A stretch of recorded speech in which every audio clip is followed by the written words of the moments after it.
presidente Lula já falou pela Rede X, disse que não está correto isso que aconteceu, essa chegada dos Estados Unidos e a prisão de Nicolás Maduro. Levi Guimarães, bom dia, meu irmão. Muito bom dia para você, André, bom dia também para o Fred, para todo mundo que nos acompanha em mais essa live sobre mais esse fato histórico, né, que a gente presencia. Pois é, o presidente Lula, inclusive, ele avalia a possibilidade de antecipar o retorno dele a Brasília desse pequeno recesso, né, que ele está tirando desde o Natal. O Lula, desde o dia 26 de dezembro, está na Restinga de Marambaia, que é uma reserva da Marinha ali no litoral do Rio de Janeiro. O retorno dele está previsto para terça-feira, mas devido à gravidade desses acontecimentos, né, existe uma expectativa de que ele antecipe esse retorno ou no dia de hoje ou então amanhã, embora ainda não haja essa confirmação por parte do Palácio do Planalto. Até onde a gente sabe, Lula ainda está lá na Restinga de Marambaia, mas pode ser que de hoje para amanhã ele já retorne aqui a Brasília, né? Bom, lembrando que ontem, poucas horas depois desses bombardeios na Venezuela, o presidente Lula condenou essa ação militar dos Estados Unidos, que resultou na captura de Nicolás Maduro. Lula disse que esses atos ultrapassam uma linha inaceitável e configuram uma afronta gravíssima à soberania do país vizinho, além de representar um precedente perigoso para toda a comunidade internacional. Lula também destacou que atacar países em flagrante violação ao direito internacional é também o primeiro passo para um mundo de violência, de caos e instabilidade, onde a lei do mais forte prevalece sobre o multilateralismo. E ele afirmou também que essa ação militar abre mais um precedente perigoso aí para que outras ações, outras invasões desse tipo aconteçam pelo mundo, e diz que o Brasil continua disponível para promover o diálogo e a cooperação, e também reconhecendo a ONU, a Organização das Nações Unidas, como fórum legítimo para resolver esses conflitos. E aí vale a gente citar que Lula, nessa manifestação longa, ele em nenhum momento citou o nome de Nicolás Maduro, nem mesmo de Donald Trump, ou mesmo não citou Estados Unidos, governo dos Estados Unidos, enfim, para dar um pouquinho mais de moderação a essa nota, mas uma nota que foi bastante incisiva ao condenar essa ação militar.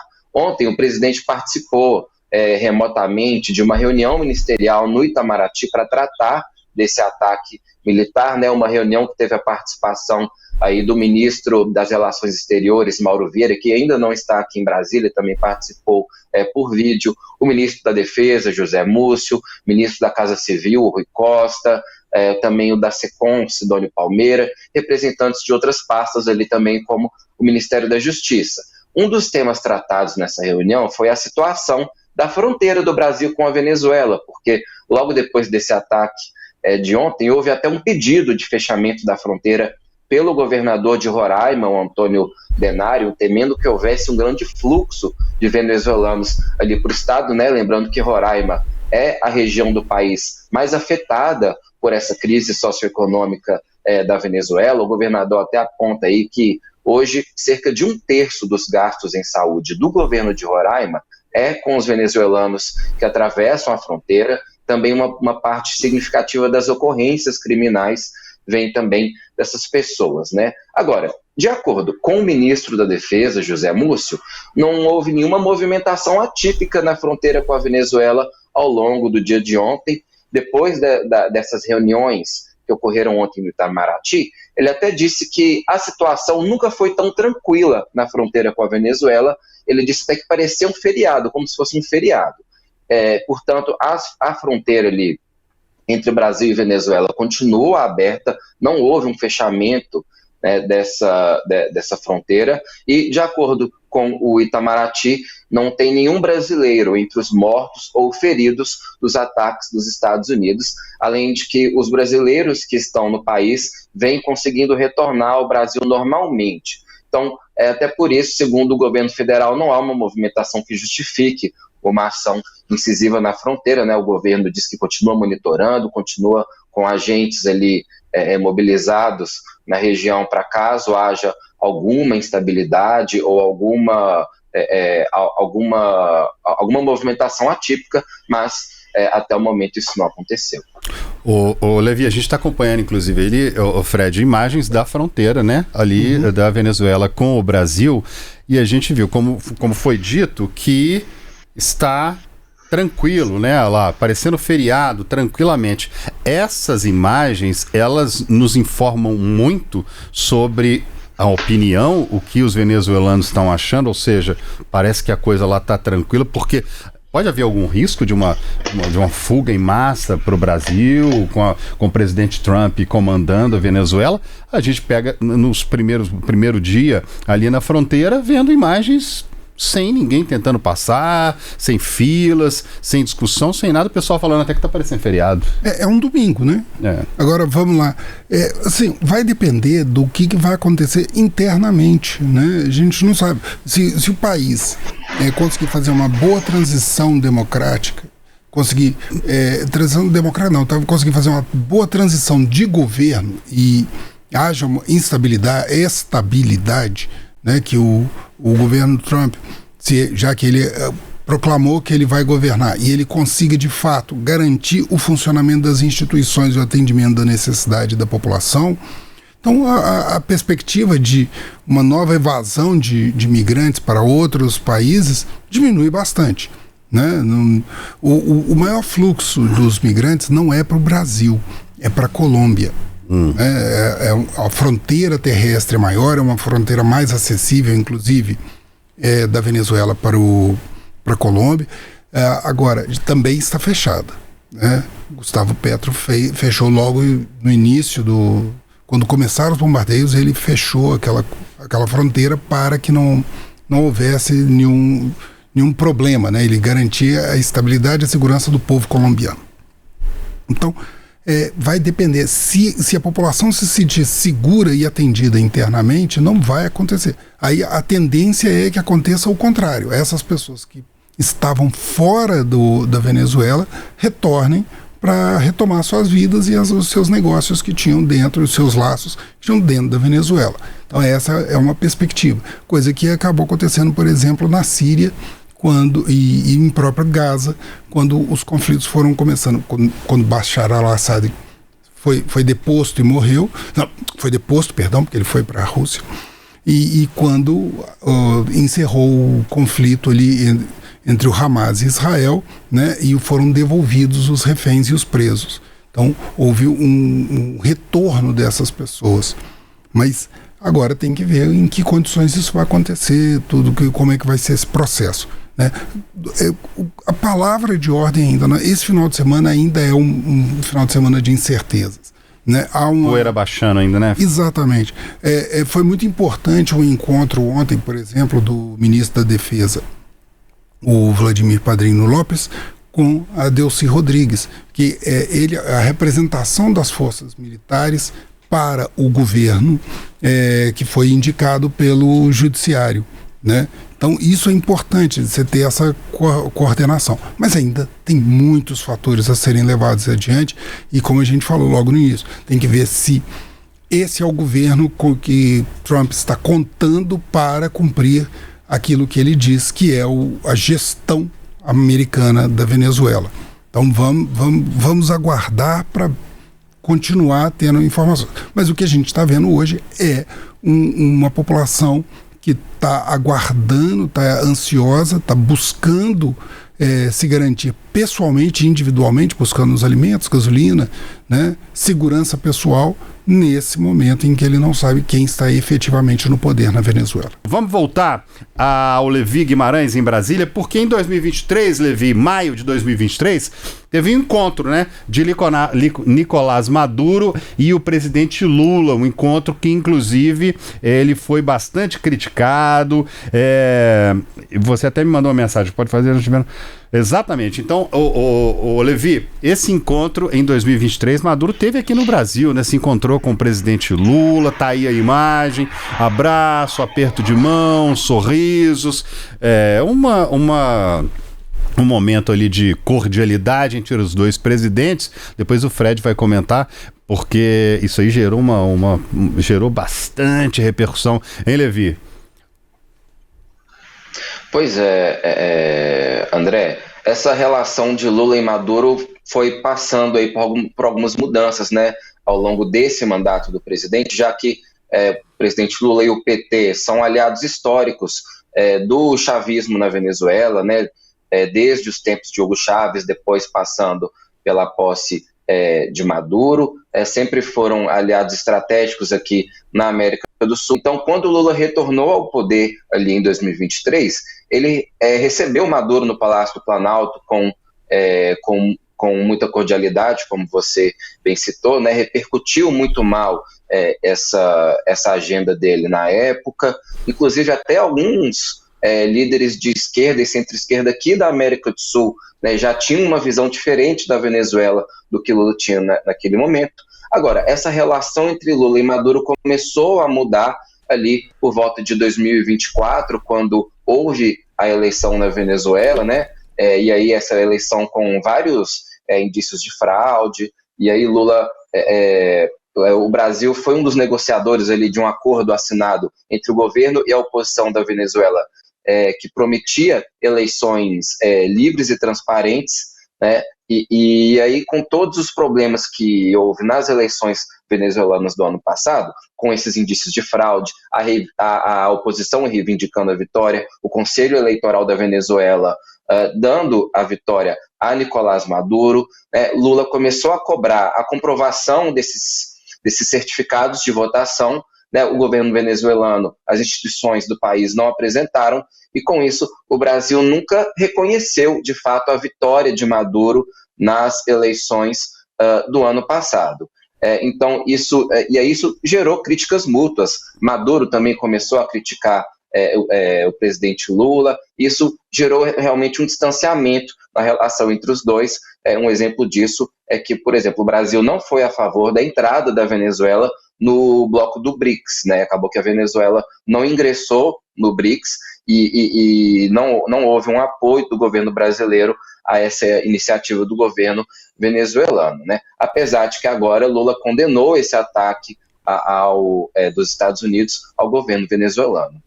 Levi, o Brasil reconheceu o governo Trump, digamos que governo interino, não sei, como é que está essa questão aí? Está reconhecendo ainda o governo da vice-presidente lá?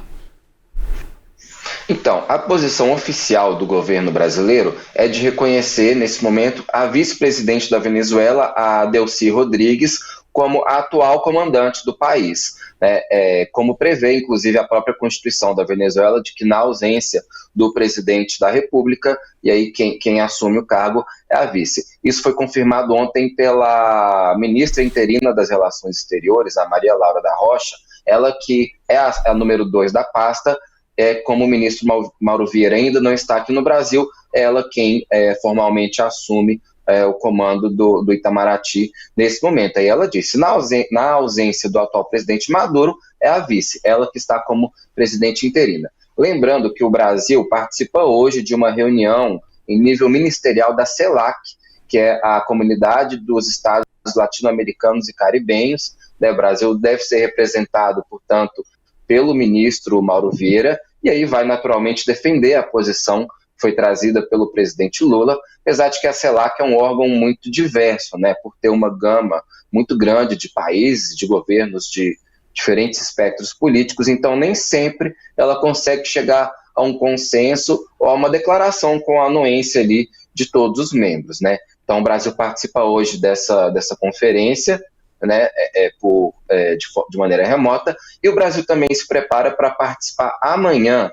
da reunião do Conselho de Segurança da ONU, que foi convocado de emergência, evidentemente para tratar dessa ação na Venezuela, lembrando que, nesse momento, o Brasil não tem assento no Conselho de Segurança na ONU. A cadeira rotativa, que normalmente é aqui da América do Sul, está sendo ocupada pela Colômbia, né, e tanto que foi a Colômbia que convocou essa reunião, até atendendo a um pedido da vice-presidente venezuelana, mas mesmo não tendo um assento, o Brasil pode participar ali como um membro observador, né, como a própria Venezuela também vai participar e vai se manifestar também nessa reunião de amanhã. Ô Fred, antes da gente falar sobre essas reuniões, vamos falar primeiro sobre esse encontro de 2023 que gerou muito problema, né, Fred?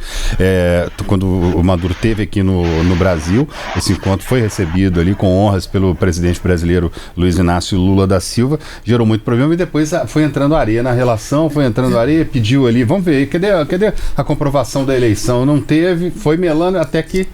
Nessa época, ele estava com dois problemas graves, assim, e que acirraram esse problema, o mal-estar do Brasil recebê-lo. Foi a eleição, obviamente, que estava super questionada, e a questão de que ele havia declarado o Essequibo, que é uma região rica em petróleo e minerais da Guiana, como parte integrante do território venezuelano, né? Houve uma mobilização internacional em defesa, houve reuniões em Barbados, né, sobre esse assunto. Quando ele chegou aqui, Lula havia se proposto ser uma espécie de negociador, mas ele acabou não sendo esse negociador, né? Ele não teve um papel preponderante justamente pelo fato de que ele já estava meio rompido com Maduro. O Levi falou muito bem, havia uma aliança do Partido dos Trabalhadores e da esquerda brasileira com o chavismo, né? Maduro, ele foi um sucessor indicado por Hugo Chávez, né? Ele teve um certo papel no governo Chávez. Se não me engano, ele chegou a ser, inclusive, ministro das Relações Exteriores, justamente para ele ir ganhando essa cancha internacional e conversar. Mas ele não tem a mesma habilidade que o Hugo Chávez teve para mobilizar Tanto é que a gente fala o chavismo, né? A gente não fala madurismo, né? Ele não criou esse conceito, ele tentou conduzir esse movimento e também não formou um sucessor, né? Alguém para ele entregar esse movimento para ele continuar no poder na Venezuela. Isso também ajuda muito a gente perceber essa questão desse vácuo, né? Na Venezuela, né? Esse personalismo, essa ideia de que o poder sou eu, né? Isso prejudicou muito a Venezuela, né? E não é o único país que vive esse tipo de situação. Então, para o Brasil, ter essa relação com a Venezuela agora é uma questão muito problemática, né? Tanto é por conta, basicamente, das demandas que a gente tem do tarifaço, né? É um parceiro histórico das esquerdas, mas ao mesmo tempo não é uma pessoa que a gente consiga, que essa esquerda consiga defender com facilidade, né? Obviamente, nós vimos as manifestações de vários membros do governo ontem, né?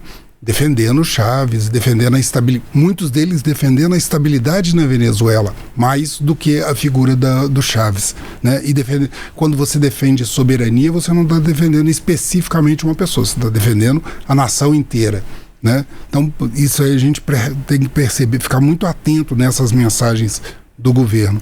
E tem mais uma coisa, o Levi falou aqui, né, dessa reunião do CELAC, né, para discutir esse assunto.